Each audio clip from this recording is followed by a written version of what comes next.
안녕하세요. 이재용 목사입니다. 오늘은 신약개관 두 번째 시간입니다. 제가 지난주에 숙제를 내드렸는데 혹시 다 잘 하셨습니까? 숙제는 하루에 신약성경 마태복음부터 시작해서 4장씩 읽는 것이었습니다. 그래서 예상대로라면 이제 일주일 지났으니까 28장 마태복음을 다 읽으셨어야 하는데 다 읽으셨는지 모르겠습니다. 계속해서 신약성경을 신약 통독을 목표로 이번 신약개관을 수강하셨으면 좋겠습니다. 저희 신약개관의 목표를 다시 한번 살펴보면 신약 통독이 목표이고 또 성경을 그냥 읽는 것이 아니라 읽으면서 나의 말씀이 되도록 깨닫고 실천하는 것입니다. 그래서 당연시하게 성경 공부를 그냥 하는 것이 아니라 그 성경 말씀을 묵상하고 내 마음속에 새기고 기억하고 행하는 것이 되겠습니다. 다시 한번 이 목표를 말씀드리면서 오늘 강의를 시작하도록 하겠습니다. 먼저 지난 시간에 배운 1강을 복습하도록 하겠습니다. 우리가 지난 시간에 신구약 중간사를 배웠습니다. 구약과 신약의 중간 역사, 430년 정도의 역사가 성경에는 나타나 있지 않는다. 그 430년 동안의 역사를 배우면서 첫 번째로 이스라엘은 정치적으로는 로마의 지배를 받았고 두 번째 문화적으로는 그리스 문화의 지배를 받았다라고 하는 사실입니다. 이 그리스 문화의 특징은 다신교적인 문화의 특징이 있고 두 번째로 인간 중심 철학의 특징이 있습니다. 정치적으로는 로마 황제의 지배를 받으면서 문화적으로는 다신교, 인간 중심이 발달해 있던 문화 가운데 예수님이 오셨다라고 하는 사실입니다. 아주 혼란스러운 가운데 나를 위해서, 죄인인 우리를 위해서 예수님이 오셨다는 사실입니다. 그러나 그것으로 끝나지 않고 복음 전파의 길이 열리는 역사가 있었습니다. 첫 번째는 로마가 세계를 지배하면서 길을 닦으면서 육로와 해상로가 잘 발달되어져서 복음 전파가 잘 될 수 있는 길이 열렸고, 두 번째로 구약 성경, 히브리어로 된 구약 성경이 헬라어, 그리스어로 번역되면서 복음이 지금의 영어가 세계 공용어와 같이 당시의 공용어였던 헬라어로 구약 성경이 번역되면서 복음이 더욱더 잘 전파될 수 있는 길이 닦였다라고 하는 사실입니다. 여기까지 지난 시간에 배운 복습을 마치고 오늘은 사복음서로 들어가도록 하겠습니다. 이 사복음서는 마태, 마가, 누가, 요한복음 이 4개의 복음서를 가리키고 있습니다. 이 4개의 복음서는 각각 저자가 다르듯이 이 저자의 관점과 기록 방식이 다릅니다. 그리고 사복음서 중에는 공관복음이라고 하는 복음서가 있습니다. 이 공관복음은 한문으로 함께 공자, 볼관자에서 함께 보았다라는 것입니다. 이 함께 본 사람이 바로 마태, 마가, 누가가 예수님의 행적을, 예수님의 생애를 같은 관점으로, 비슷한 관점으로 보고 복음서를 기술했다 그래서 공관복음이라고 일컫습니다. 그리고 요한복음은 이 공관복음과는 내용이 90%가량 다르게 기술되어 있습니다. 그래서 요한복음은 공관복음에 속해 있지 않습니다. 그래서 이 사복음서는 마태, 마가, 누가, 요한이 각자의 관점으로 또 예수님의 생애를 두고 기록한 복음서가 되겠습니다. 자, 이 사복음서를 읽을 때는 첫 번째, 저자의 관점에서 읽는 것이 필요합니다. 각 저자들이 직업이 무엇인지, 출신이 무엇인지, 관점이 무엇인지, 또 이 복음서를 어떤 사람이 받아 읽도록 생각하고 기록했는지, 수신인이 누구였는지 라는 것을 염두에 두면서 읽어야 합니다. 마태복음의 마태의 직업은 세금 징수원이었습니다. 또 누가복음의 누가는 의사였습니다. 그래서 이런 직업과 출신들을 생각하면서 복음서를 읽을 필요가 있습니다. 그리고 우리는 입체적 관점으로 복음서를 읽을 수 있습니다. 예를 들어 복음서에는 모든 사건이 한 사건이 4개의 복음서 모든 4개의 복음서에 모두 기록된 사건이 있습니다. 예를 들어서 오병이어 같은 사건인데요. 우리 성경 말씀을 한번 찾아보도록 하겠습니다. 성경 말씀 마태복음 14장 13절입니다. 제가 성경 말씀은 여기 PPT에 따로 기록돼 지난 시간에도 말씀드렸듯이 이 PPT에 따로 기록하지 않았습니다. 왜냐하면 여러분들이 읽으실 성경, 읽고 계신 성경을 갖고 찾게 하기 위해서 이렇게 따로 기록하지 않았기 때문에 반드시 성경책을 옆에 두고 이 강의를 함께 보시기 바랍니다. 마태복음 14장 13절입니다. 마태복음 14장 13절 보시면 오병이어 사건이 나오는데요.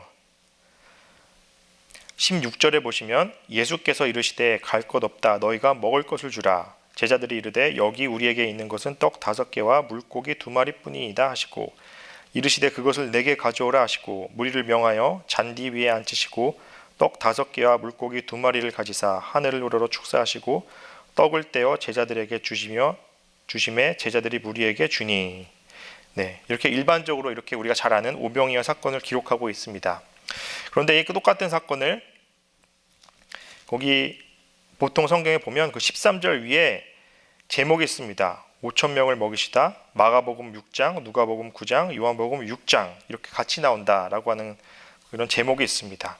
그래서 다른 복음서는 이 사건에 대해서 어떻게 기록했는지 한번 살펴보겠습니다. 요한복음 6장으로 가보겠습니다. 요한복음 6장 4절입니다. 4절 지나서 5절로 가시면 예수께서 눈을 들어 큰 무리가 자기에게로 오는 것을 보시고 빌립에게 이르시되 우리가 어디서 떡을 사서 이 사람들을 먹이겠느냐 하시니. 네, 여기 보면 마태복음에는 기술되어 있지 않는 빌립이 나옵니다. 예수님이 빌립에게 물어봤다. 우리가 어떻게 이 사람들을 먹일 수 있겠느냐?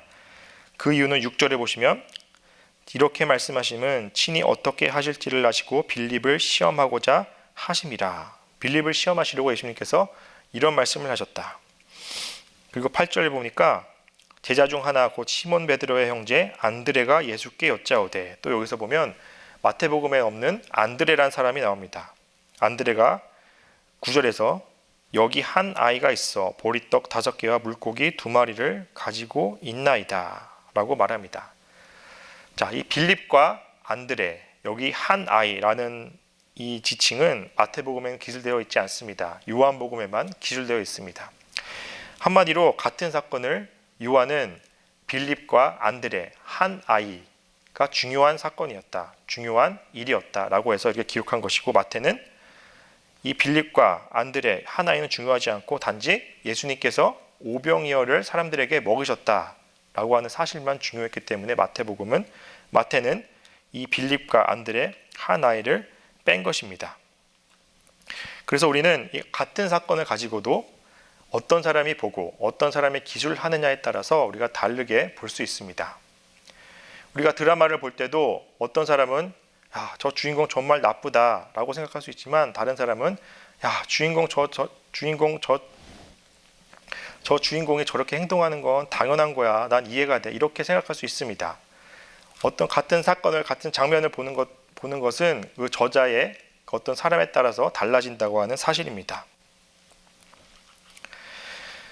그래서 우리가 복음서를 볼 때 언제 한 사건을 어떤 마태는 이렇게 봤고 요한은 이렇게 봤고 마가는 이렇게 봤고 라고 하는 사실을 기억하면서 볼 필요가 있습니다. 그래서 우리에게 4개의 복음서나 주어졌다, 하나님께서 4개의 복음서를 주셨다라는 사실은 아주 큰 축복입니다. 마찬가지로 우리 기독교 안에는 다양한 종파가 있습니다. 다양한 교단이 있습니다. 장로교, 감리교, 순복음교, 여러 종파가 있습니다.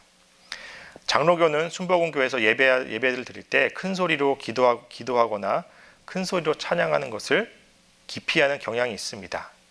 반대로 순복음은 장로교가 조용히 경건하게 예배드리는 것을 기피하는 경향이 있습니다.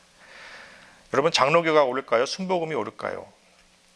둘 다 옳습니다. 왜냐하면 하나님은 모두의 하나님이시기 때문입니다. 여러분, 진리를 코끼리에 비유하자면 우리는 개미일 뿐입니다. 개미가 코끼리에 다리를 만지면서 이건 코끼리가 아니라 기둥일 뿐이야. 이건 기둥이야.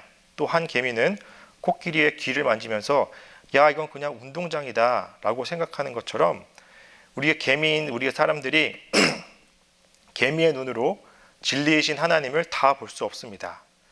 우리 진리이신 하나님을 이해하기 위해서는 여러 가지 관점의 다양한 입체적인 접근이 필요합니다. 마찬가지로 우리가 하나님을 이해하듯이 복음서를 볼 때도 다양하게 입체적으로 읽고 바라볼 수 있어야 한다는 사실입니다.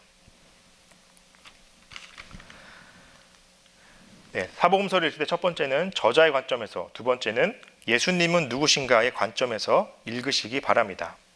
특별히 예수님이 이 말씀에서 어떻게 행동하셨고 어떤 마음으로 이 말씀을 말하셨고 그 예수님이 나에게는 어떻게 다가오는지 생각하시면서 읽으시기 바랍니다. 우리 한 예로 마태복음 8장으로 가보겠습니다.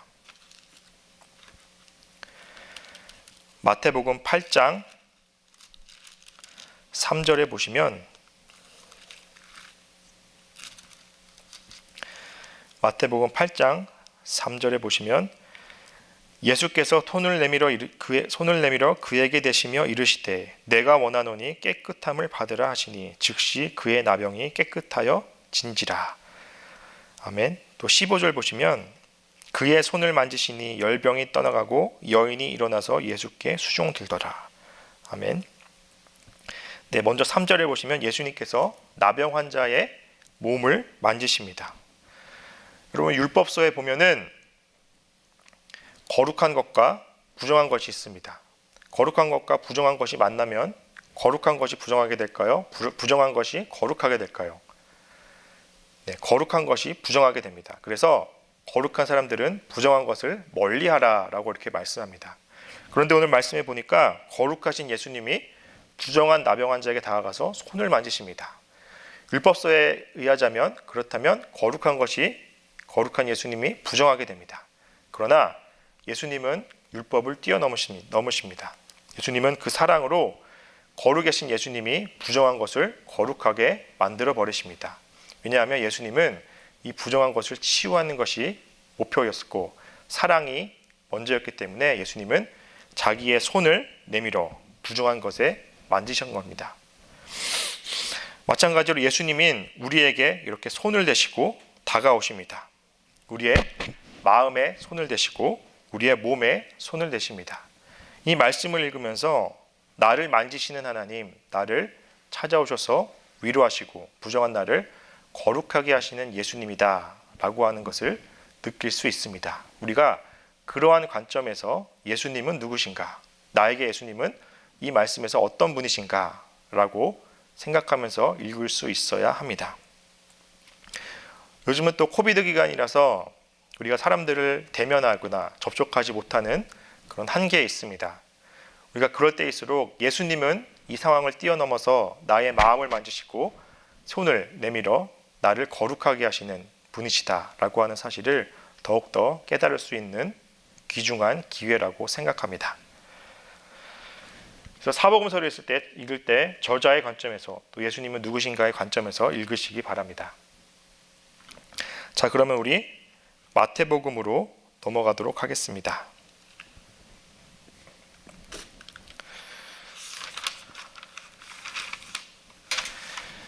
마태복음의 저자는 세리 마태입니다. 당시의 세리는 같은 동족이었던 이스라엘 사람들을 괴롭히고 그렇게 이스라엘 사람들에게 돈을 걷어서 로마에게 갖다 바쳤던 이스라엘 민족의 입장에서는 아주 안 좋은 직업군에 속해 있었습니다.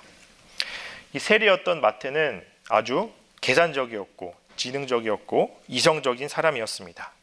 그래서 마태는 이 마태복음을 기술할 때 자기가 딱 계산을 해서 이 설교 말씀은 여기 앞에 둬야 되겠다. 이 말씀은 뒤에 둬야 되겠다.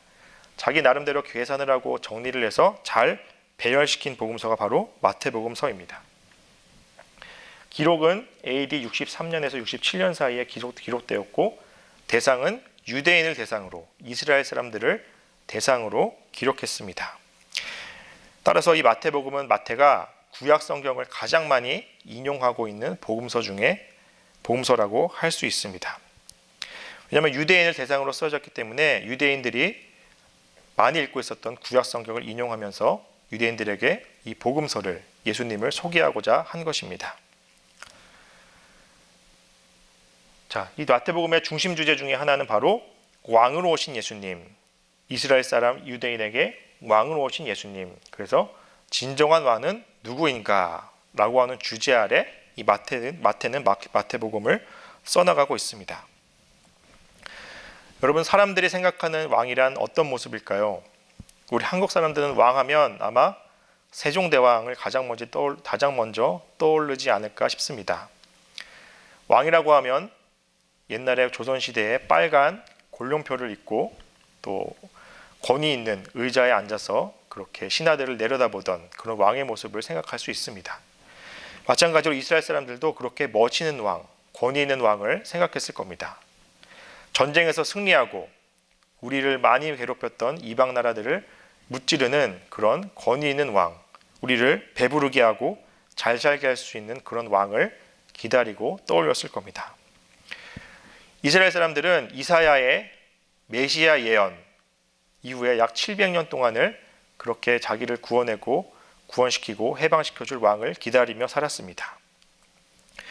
특별히 남유다가 BC 586년에 멸망하면서 이 예수님의 태어날 당시까지 약 600년간을 기다리면서 왕을 기다리고 있었습니다.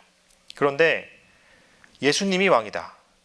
그 왕으로 오신 예수님이 십자가에서 힘없이 돌아가시고 죽으셨다. 아무 일도 하지 못하셨다.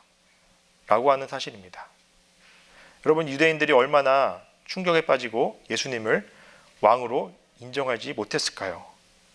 그래서 마태는 그런 유대인들에게 예수님은 우리가 생각하는 그런 왕의 모습으로 오시지 않으셨다.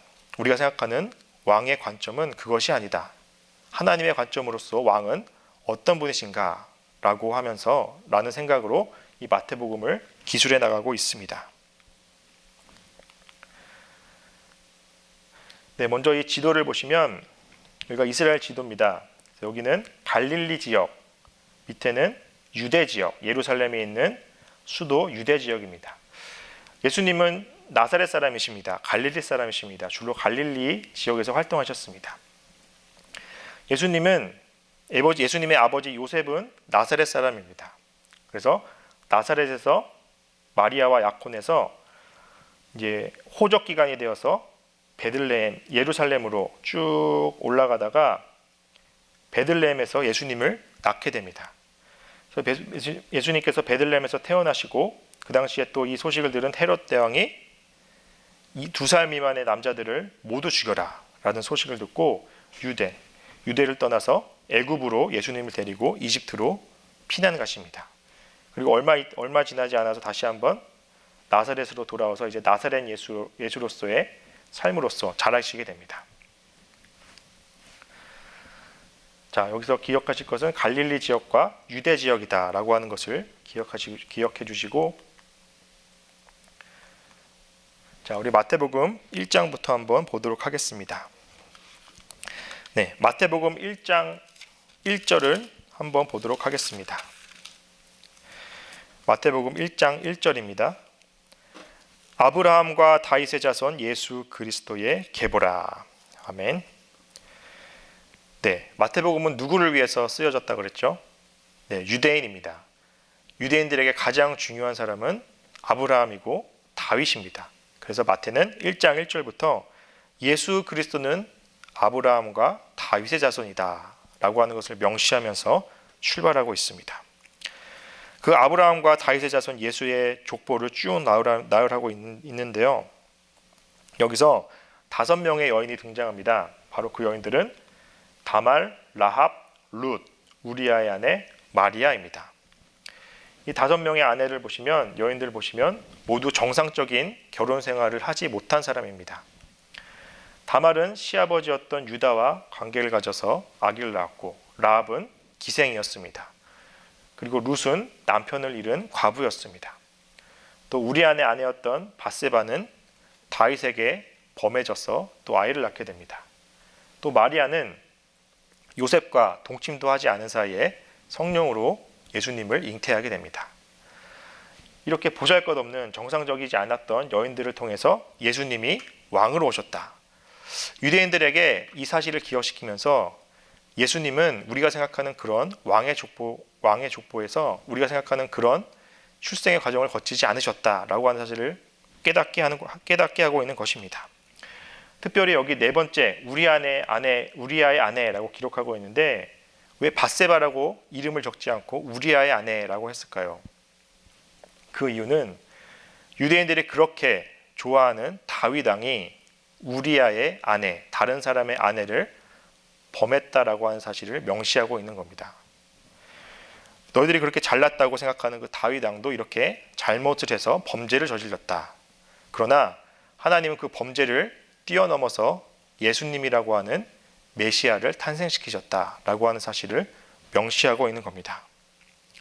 그래서 우리가 하나님 앞에 숨길 것이 없습니다. 하나님은 다 알고 계십니다. 그리고 이 말씀을 통해서 잘못된 것은 지적하시면서 그러나 지적하시는 동시에 바로잡아 가시면서 예수님을 탄생시키는 하나님의 섭리를 깨닫게 하고 계십니다.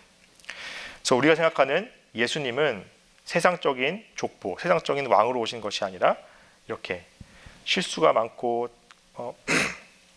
다사다난했지만 예수님은 그렇게 왕으로 태어나셨다고 하는 사실입니다. 다음은 4장으로 가보겠습니다. 마태복음 4장으로 가시면 예수님이 세례를 받으시고 세례를 받으시자마자 시험을 받으시는 말씀이 나옵니다. 거기 마태복음 4장 3절 보시면 시험하는 자가 예수께 나와서 이르되 내가 만일 하나님의 아들이거든 명하여 이 돌들로 떡덩이가 되게 하라. 예수께서 대답하여 이르시되 기록되었으되 사람이 떡으로만 살 것이 아니요 하나님의 입으로부터 나오는 모든 말씀으로 살 것이라 하였느니라 하시니. 네, 사탄의 시험에 예수님이 어떻게 대응하십니까? 기록되었으되, 예수님은 자기의 말을 하는 것이 아니라 하나님의 말씀을 가지고 시험을 이기십니다. 기록되었으되라고 대응하십니다. 그러자 사탄도 이렇게 대응합니다. 6절에 보시면 이르되 내가 만일 하나님의 아들이거든 뛰어내리라. 기록되었으되 그가 너를 위하여 그의 사자들을 명하시리니 그들이 손으로 너를 받들어 발이 돌에 부딪히지 않게 하리로다 하였느니라. 사탄도 똑같이 기록되었으되 하나님의 말씀으로 시험합니다. 여러분, 이단이 성경을 얼마나 많이 알고 있는지 모릅니다. 마귀도 성경을 잘 알고 있습니다. 우리가 이 성경을 많이 알고 있는 이단들을 대적하기 위해서는 우리가 성경을 더 많이 알아야 합니다.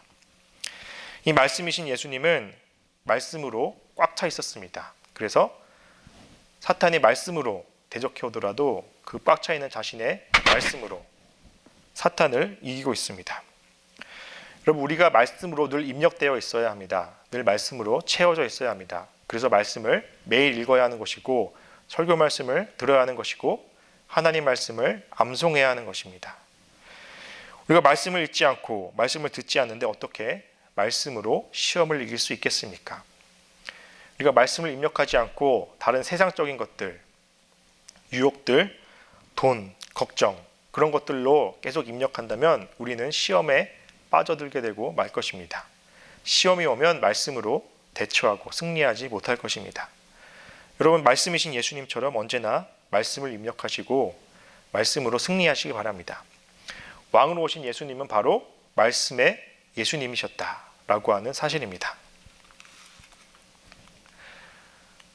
다음은 5장, 6장, 7장의 산상수훈으로 가겠습니다. 이 마태는 예수님의 시험을 지나서 바로 산상수훈 설교를 마태복음 5장의 가장 중요한 곳에 배치하고 있습니다. 그만큼 마태는 이 산상수훈 설교 말씀을 중요하게 본 것입니다. 이 산상수훈 말씀은 팔복으로 시작되고 있습니다. 마태복음 5장 3절 보시면 심령이 가난한 자는 복이 있나니 천국이 그들의 것이미요 애통하는 자는 복이 있나니 온유한 자는 복이 있나니. 사람들이 생각하는 세상적인 복과 다른 차원의 복을 이야기하고 있습니다. 사람들이 생각하는 그 왕의 관점의 복과는 전혀 다른 차원의 복을 말씀하고 있습니다. 바로 예수님이 이렇게 역설적인 복의 예수님이시다. 역설적인 복을 위해서 왕으로 오셨다라고 하는 사실을 마태는 명시하고 있습니다. 저희 산상수훈의 내용을 보면은 미워하지 말라 너희는 세상의 소금과 빛이다. 누가 너희를 때리거든 왼뺨을 때리거든 오른뺨도 대줘라 라고 하는 그런 역설적인 사랑을 말씀하고 있습니다. 왕이라면 누가 나를 때린다면 더 복수해야 되지 않겠습니까? 그러나 예수님은 그런 왕이 아니시다라고 하는 사실을 알려주고 있는 것입니다. 산상수훈의 결론은 바로 마태복음 7장 26절, 27절이라고 할 수 있습니다.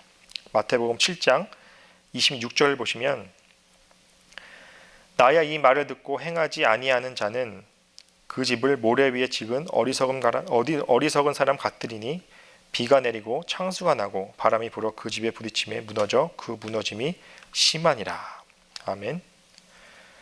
바로 우리가 왕으로 오신 예수님을 섬기고 왕으로 오신 예수님처럼 살기 위해서는 바로 이 말씀을 실천하며 살아야 한다는 사실입니다.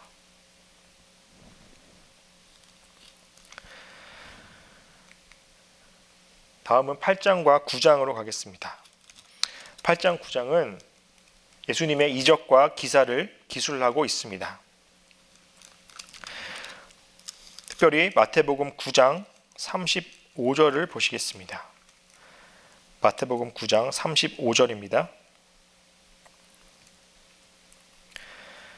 예수께서 모든 도시와 마을에 두루 다니사 그들의 회당에서 가르치시며 천국 복음을 전파하시며 모든 병과 모든 약한 것을 고치시니라. 무리를 보시고 불쌍히 여기시니 이는 그들이 목자 없는 양과 같이 고생하며 기진함이라. 아멘. 네, 여기 36절에 보시면 예수님이 무리를 보시고 불쌍히 여기셨다라고 말씀하고 있습니다. 여러분, 왕에게 가장 중요한 것은 사랑입니다. 그리고 그 사랑 안에 가장 중요한 핵심, 그 코어에 있는 것은 바로 불쌍히 여기는 마음, 긍휼히 여기는 마음입니다. 여러분, 왕에게 가장 중요한 것은 바로 이 긍휼히 여기는 마음, 불쌍히 여기는 마음, 이 사랑의 마음입니다. 예수님은 바로 이 사랑을 위해서 오셨고 이 사랑을 실천하고 계십니다. 여러분, 우리가 왕으로 오신 예수님, 그 왕으로 오신 예수님을 섬기기 위해서는 바로 이 사랑을 달라고, 불쌍히 여기는 마음, 긍휼을 달라고 기도할 수 있어야 합니다. 네, 다음은 마태복음 20장으로 가겠습니다. 마태복음 20장 24절로 가겠습니다.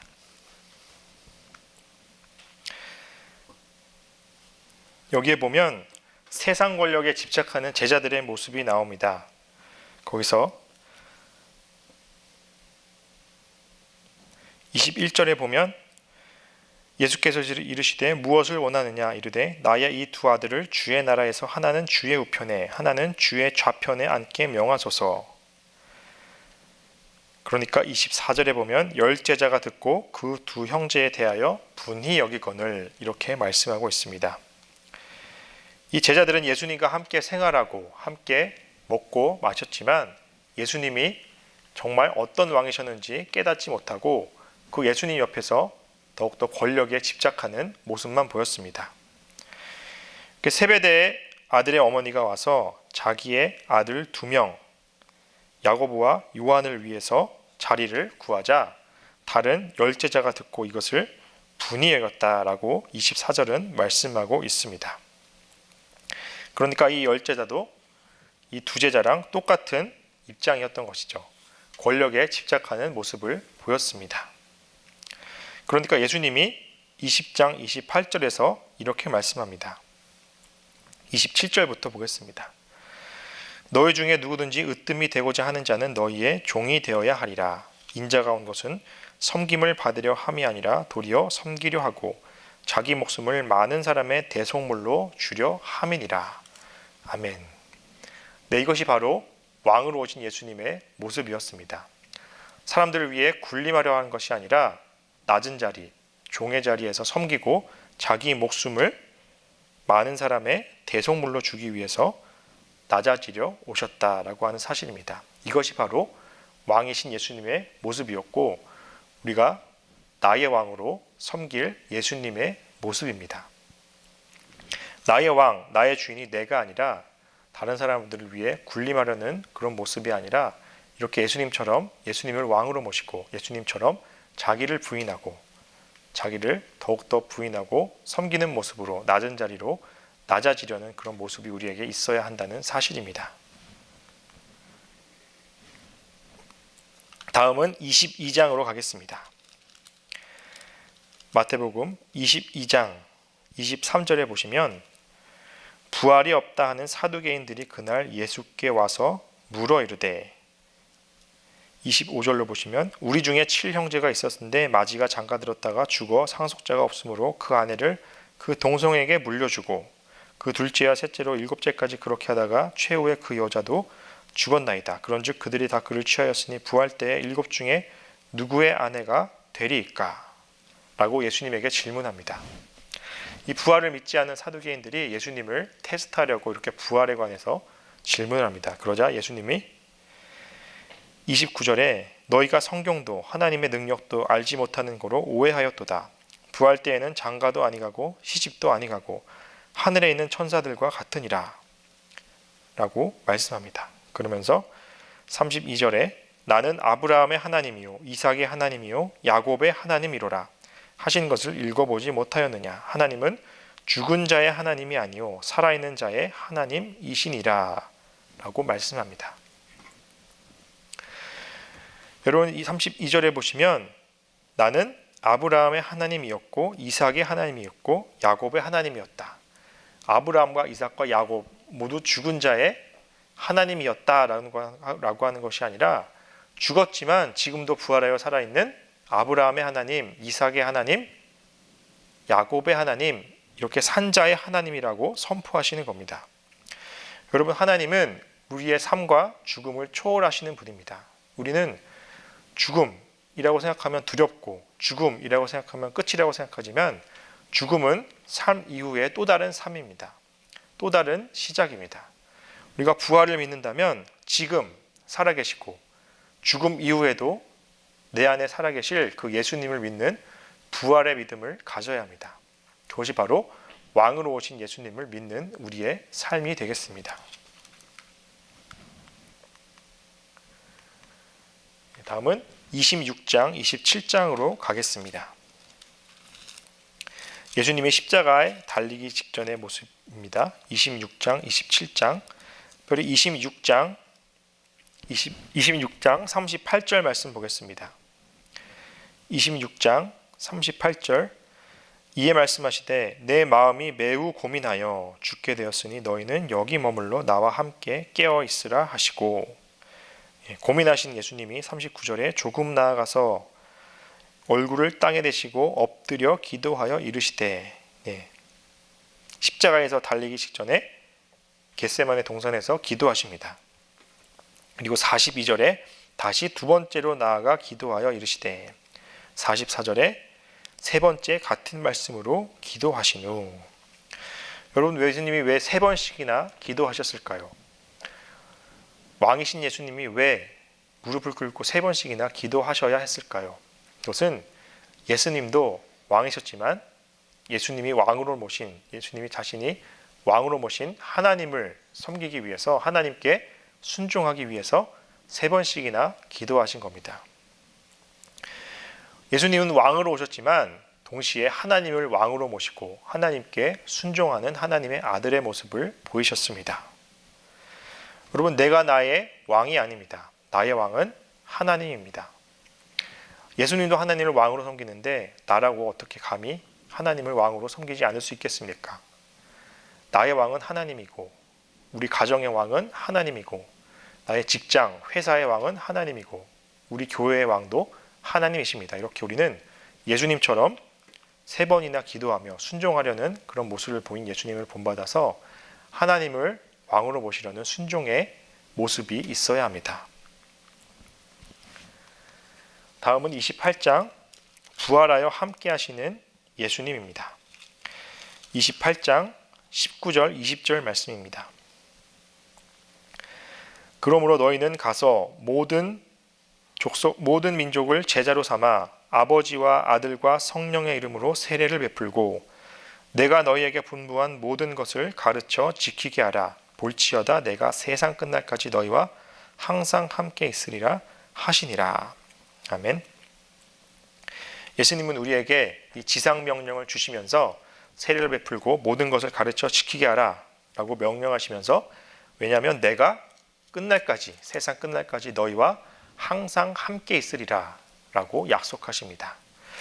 예수님은 부활하셔서 지금도 내 안에 살아계시고 내 안에 함께 하시는 하나님입니다. 그것이 바로 왕으로 나에게 오신 예수님의 모습입니다. 이 마태복음은 28장 20절에 너희와 항상 함께 있으리라 라고 끝나는데요. 우리 마태복음 1장으로 다시 한번 돌아가겠습니다. 마태복음 1장 23절 보시면,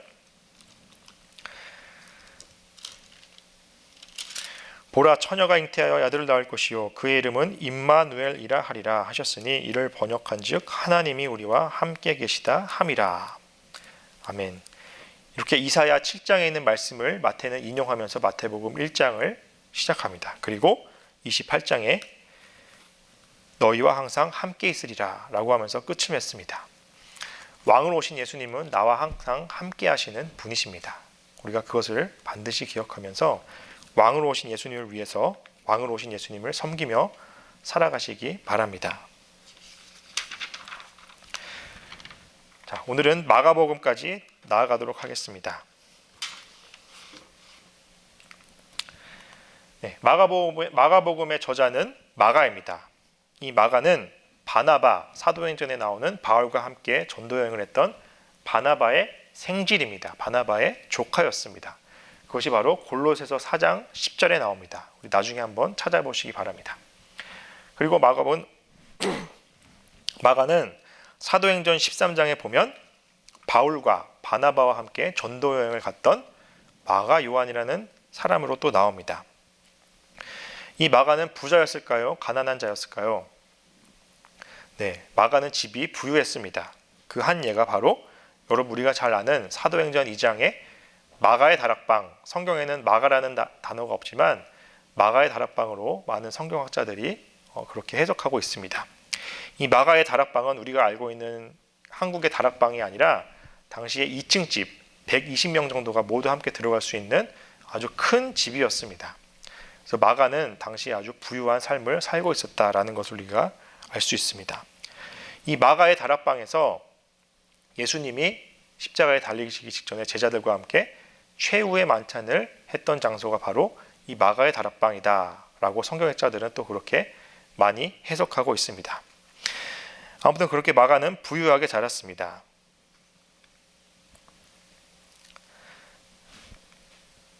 네, 그래서 이 마가복음은 사복음서 중에서 마태, 마가, 누가, 요한 복음 중에서 가장 먼저 기록되어 있는 복음서가 되겠습니다. 최초의 복음서입니다. 그리고 또 베드로 복음이다라고 하는 베드로 복음이다라고 일컫기도 합니다. 왜냐하면 이 마가는 베드로의 제자였습니다. 베드로전서 5장 13절 보시면 베드로가 마가를 내 아들이다라고 이렇게 표현합니다. 그만큼 마가는 베드로를 많이 따랐습니다. 마가는 곁에서 예수님을 직접 보고 경험한 것이 아니라 예수님을 직접 보고 경험한 베드로의 많은 이야기를 듣고 마가가 나중에 정리한 것이 바로 이 마가복음입니다. 그래서 베드로의 구술을 듣고 편집하고 정리한 것이 바로 이 마가복음이 되겠습니다. 마가복음은 그 베드로가 알려준 그런 예수님의 이야기들을 그대로 진술한 것이 아니라 자기 나름대로 정리하고 편집해서 또 마가도 열심히 썼습니다. 여러분 우리가 들었거나 알고 있는 것을 단순히 쓰는 작업은, 이 글쓰기 작업은 쉽지 않습니다. 자기만의 머릿속으로 정리가 되어 있어야 하고 철학이 있어야 되고 그런 계획들이 있어야 합니다. 마가도 단순히 그냥 이 복음서를 기술한 것이 아니라 베드로에게만 말만 듣고 쓴 것이 아니라 자기의 나름대로의 정리하고 생각한 것들을 목적을 가지고 이 마가복음을 기술했습니다. 우리가 그것은 차차 배우도록 하겠습니다. 그리고 이 또 마가복음은 로마에서 기록했습니다. 마가가 베드로와 함께, 베드로가 이제 순교당하기 직전에 로마의 감옥에 있었는데 베드로와 함께 로마의 감옥에 있으면서 이 마가복음을 적었다라고 적었다라고 또 일컬어지고 있습니다. 또 이 마가복음의 수신인은 로마의 박해로 고난 가운데 있던 그리스도인을 대상으로 적었던 복음서입니다. 그래서 이 마가복음의 주제 중에 하나는 바로 예수님의 고난, 십자가의 고난. 그래서 너희들이 로마의 박해로 인해서 많은 고난을 당하고 있는데 예수님도 이렇게 고난을 당하셨다. 예수님도 이렇게 고난의 길을 위해 오셨다라고 하는 관점으로 마가는 복음서를 기록했습니다.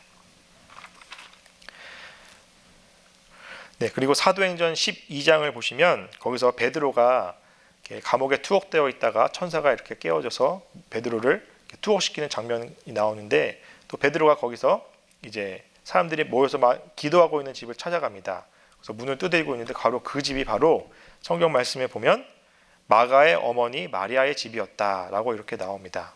그래서 마가는 베드로와 아주 밀접한 관련이 있었다라고 하는 사실을 알 수 있습니다. 자, 이 고난 가운데 있던 그리스도인들을 향해서 마가가 이 마가복음을 기술했다라고 말씀드렸습니다. 그래서 마가복음은 어떤 목적이 있습니다. 그것은 바로 시간 중심으로 시간이 흘러가는 대로 이 복음서를 기술한 것이 아니라 공간 중심으로, 장소를 중심으로 기록했습니다. 그것은 바로 여기서 보시면 갈릴리에서 예수님이 여기 나사렛 사람이라고 했죠.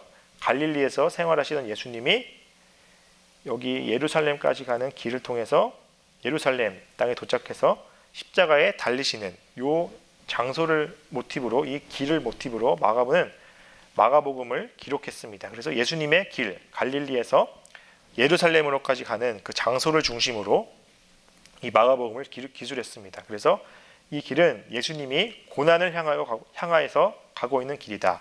십자가의 길이다. 고난받고 있는 크리스천들을 위해서 그래서 이렇게 예수님의 길을 모티브로 하면서 마가복음을 기술하고 있습니다.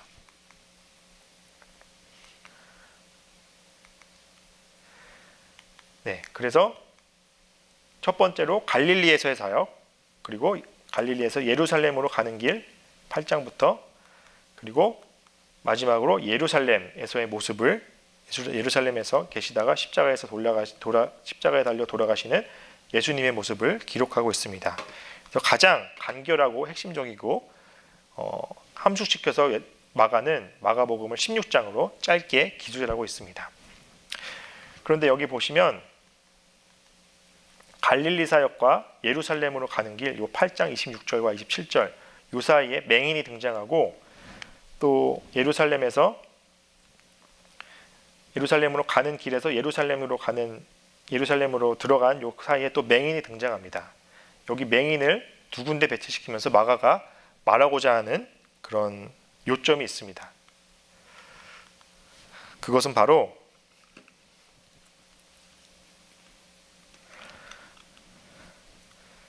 요 예루살렘으로 가는 길에서 예수님은 자신의 죽음과 부활을 3번이나 제자들에게 예고합니다. 1차, 2차, 3차 순원 예고를 하십니다. 그런데 제자들은 그것을 깨닫지 못하고 예수님이 왜 돌아가시지? 왜 죽으시지? 그런 것은 전혀 생각하지 못하고 자기들의 앞일, 자기들의 현실만 생각하면서 그렇게 무지함을 드러냅니다. 그래서 마가는 너희들은 이렇게 맹인과도 같다. 예수님은 맹인인 너희들을 위해서 영안을 열어들어 오셨다.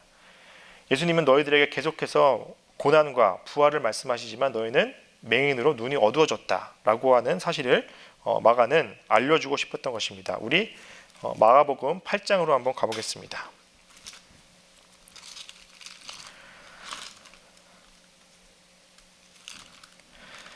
마가복음 8장입니다.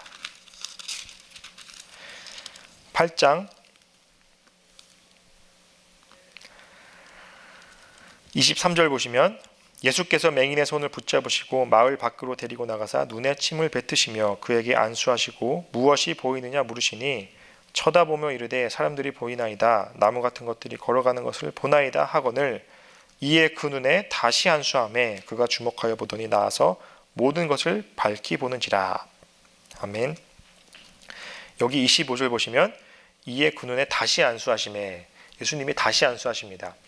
예수님이 다시 안수하셔야 할 만큼 능력이 없으셨을까요? 아닙니다. 예수님은 여기서 맹인 같은 우리를 다시 안수를 하실 만큼 예수님은 우리가 눈을 뜨길 원한다. 너희들의 영안이 열리길 원한다. 너희들이 깨닫길 원한다. 라고 하는 것을 말씀하고 있는 겁니다. 그리고 마가복음 10장으로 가보시면 마가복음 10장 46절 보시면 47절로 갑니다. 나사렛 예수시란 말을 듣고 소리질러 이르되 다윗의 자손 예수여 나를 불쌍히 여기소서 하거늘 많은 사람이 꾸짖어 잠잠하라 하되 그가 더욱 크게 소리질러 이르되 다윗의 자손이여 나를 불쌍히 여기소서 하는지라. 네, 여기 보면 이 맹인인 바디메오가 두 번 소리질릅니다. 46절에 48절에 더욱 크게 소리질러 이르되 라고 말씀하고 있습니다. 너희들이 영안을 뜨기 위해서, 너희들의 눈이 열리기 위해서 너희들은 더욱더 큰 소리로 예수님을 찾고 예수님을 구해라 라고 하는 사실을 깨닫기 위해서 바로 이렇게 마가는 또 맹인의 이런 일화를, 맹인의 이야기를 이렇게 기록하고 있는 것입니다. 그래서 예수님이 갈릴리에서 예루살렘으로 가는 길로 통해서 예루살렘까지 이르는 사역 가운데 맹인의 이야기를 두 군데 등장시키면서 너희들이, 맹인 같은 너희들이 눈이 뜨어지길 원한다 라고 하는 이런 마가의 자기만의 기술 목적, 이 예수님의 이야기를 배치하는 그런 목적이 있었습니다.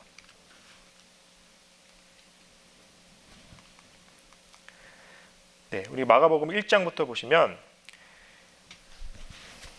마가복음 1장 1절입니다. 마가복음 1장 1절 하나님의 아들 예수 그리스도의 복음의 시작이라. 아멘. 네, 바로 예수님의 복음의 시작이라 라고 하면서 마가는 급하게 시작합니다. 예수님이 어떻게 태안생했고 그런 것들 다 생략하고 간결한 내용과 구성으로 마가는 빨리 고난받고 있는 이 그리스도인들을 향해서 예수님의 고난이 어떤 것인지 빨리 전해주고 싶어하는 그런 열정이 있었습니다. 그래서 마가는 핵심적인 것만 간결하게 목적을 가지고 그렇게 마가복음을 기술하고 있습니다. 1장에 예수님의 사역이 나오는데요. 1장 21절 보시면 그들이 가버나움에 들어가니라. 예수께서 곧 안식일에 회당에 들어가 가르치심에, 먼저 가르치신 사역이 나옵니다. 안식일에 회당에 들어가서 가르치시고, 네, 예수님이 벌써 1장부터 사역을 막 하고 계시죠.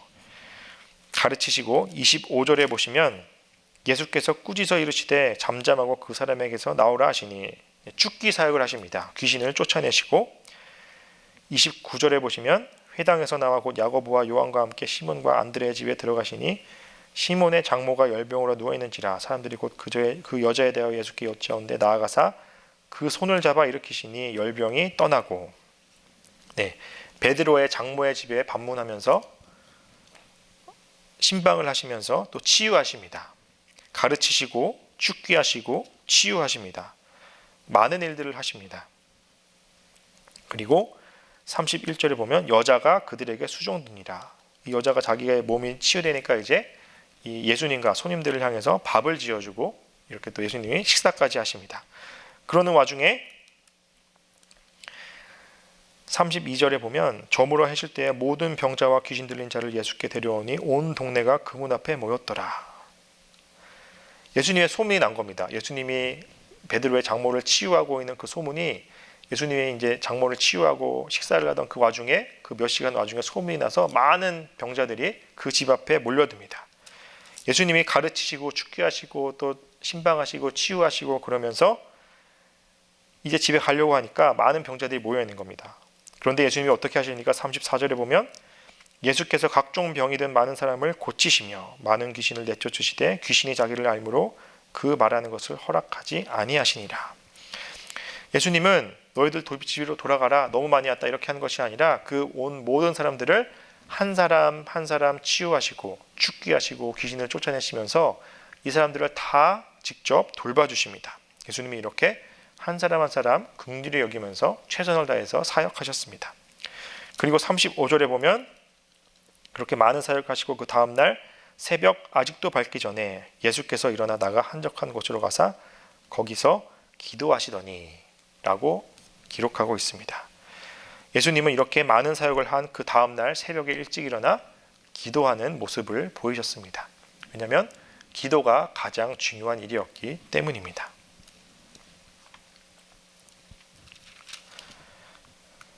그래서 예수님은 계속해서 십자가의 길을 향해서 많은 사역을 하시고 기도도 하시면서 십자가의 길을 향해 나아가십니다. 그리고 마가복음 3장으로 가시면 3장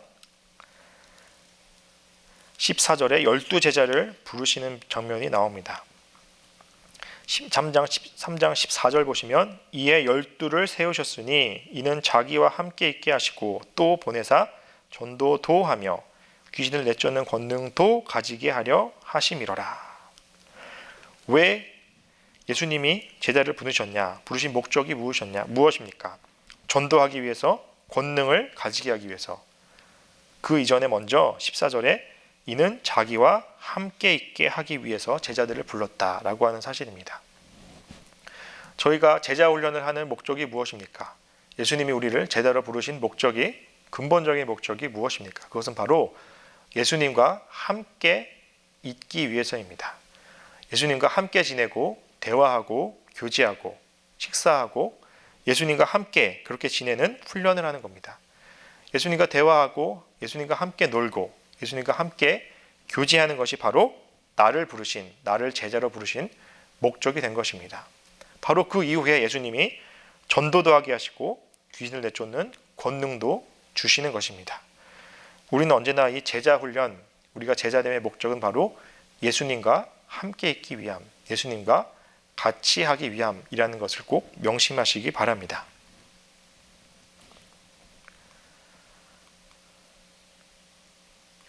네, 이것은 아까 제가 말한 갈릴리에서 예루살렘으로 가는 그 중간에 8장, 9장, 10장에 예수님이 1차, 2차, 3차 예고를 하시는 동시에 제자들의 무지가 나오고 그 다음에 예수님이 그 제자들을 향해서 설교하는 그런 말씀이 나옵니다. 이 제자 설교, 제자됨이 어떤 것인지 제자직에 관해서 설교하시는데 그것은 바로 마가복음 10장 45절로 가보겠습니다. 마가복음 10장 45절. 네, 이것이 바로 마가복음의 주제 성구라고도 할 수 있는데요. 마가복음 10장 45절입니다. 인자가 온 것은 섬김을 받으려 함이 아니라 도리어 섬기려 하고 자기 목숨을 많은 사람의 대속물로 주려 함이니라. 아멘. 네, 예수님이 바로 자기 목숨을 주러 오셨다. 나는 너희를 섬기러 왔다. 라고 하는 것입니다. 이 십자가의 길을 향해서 왔다. 그래서 제자됨이란 바로 섬김을 받으려 함이 아니라 섬기기 위해서, 섬기는 자가 되기 위해서, 낮은 자가 되기 위해서 자기 십자가를 지고 자기를 부인하는 것이 바로 제자됨이다 라고 하는 것을 말씀하고 있고, 또 마가는 그것을 마가복음의 가장 핵심적인 주제로 삼고 있습니다. 너희들이 지금 고난으로 인해서, 로마의 박해로 인해서 힘들어하고 있느냐? 그것이 끝이 아니다. 십자가의 길은 바로 그것이 끝이 아니다. 십자가의 길은 바로 그렇게 고난을 당하지만 자기를 부인하고 섬기고 낮아지고 자기 십자가를 계속해서 지고 가는 것이 바로 우리들이 걸어가야 할 예수님의 길이다 라고 하는 사실을 보여주고 있습니다. 네, 이것은 이제 예수님께서 예루살렘에서 마지막 6일간의 행적을 지도로 나타낸 것인데요. 이렇게 화질이 잘 안 좋아서 얼마나 보이실지 모르겠습니다. 예수님이 이제 예루살렘으로 들어오시면서 최후의 만찬, 여기가 이제 마가의 다락방이라고 하는 거기서 최후의 만찬을 하시고 겟세마네 동산으로 목요일 저녁에, 목요일 밤에 기도하러 가십니다. 기도를 밤새도록 하시다가 이제 금요일에 이제 유다의 그 팔림으로 인해서 잡혀가시죠. 처음으로 간 곳이 바로 가야바, 대제사장 가야바의 집이었습니다. 그리고 대제사장 가야바의 집에서 나와서 빌라도 앞에 갑니다. 그리고 빌라도 관저에서, 총독에서 나와서 빌라도가 헤롯 왕에게 보내죠. 또 헤롯 궁전으로 갑니다. 그래서 대제사장, 빌라도, 헤롯 궁전에서 다시 헤롯이 빌라도에게 다시 돌려보냅니다. 그래서 예수님이 여기서 빌라도 총독에게 최후의 심판을 받으시고 십자가를 지시고 갈보리 산 위로 올라가신다는 그런 지도입니다. 여기서 보시면 예수님이 잡히시자마자 대제사장 가야바, 그리고 로마 총독 빌라도, 헤롯 대왕 이 세 군데 권력의 집에 갑니다. 저희가 지난 시간에도 배웠지만 당시 예수님이 오실 당시 로마가 총독으로 정치적으로 지배하고 있었고, 그러나 동시에 에돔 사람, 에서의 후손인 에돔 사람이었던 헤롯 대왕이 이스라엘의 왕으로 있었고, 그리고 세 번째 그 로마 총독과 헤롯 대왕의 비붙어서 대제사장들이 종교적으로 나쁜 짓을 많이 했는데, 그 대제사장의 이 대제사장이 세 번째 권력으로 인해서 세 번째 권력을 가지고 있으면서 이 총독과 헤롯 대왕과 대제사장 이 3대 권력의 그 집에 예수님이 돌아가시기 전에 모두 고난을 받으시는 장면이 나옵니다. 그래서 예수님은 이렇게 예루살렘에서 마지막 6일간의 행적을 보내시면서 십자가에 달려 돌아가시게 됩니다.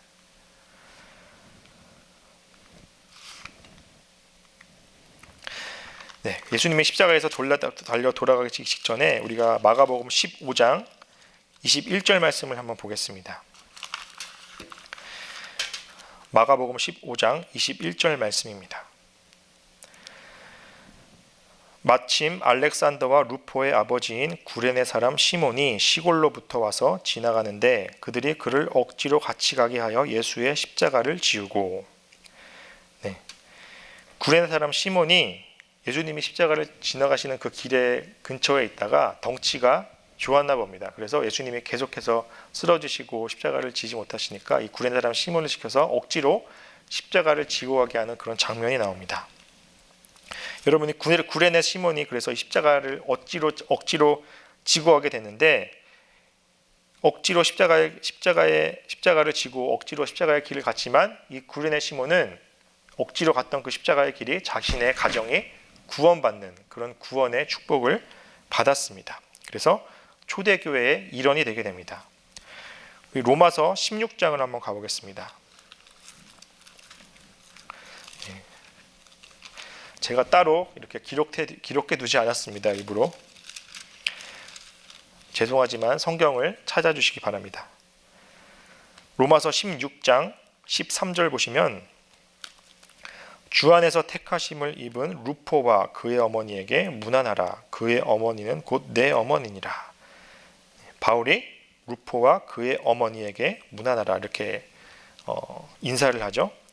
알렉산더와 루포의 아버지 구레네 시몬이라면 여기 나오는 루포의 어머니는 구레네 시몬의 아내라고 할 수 있습니다.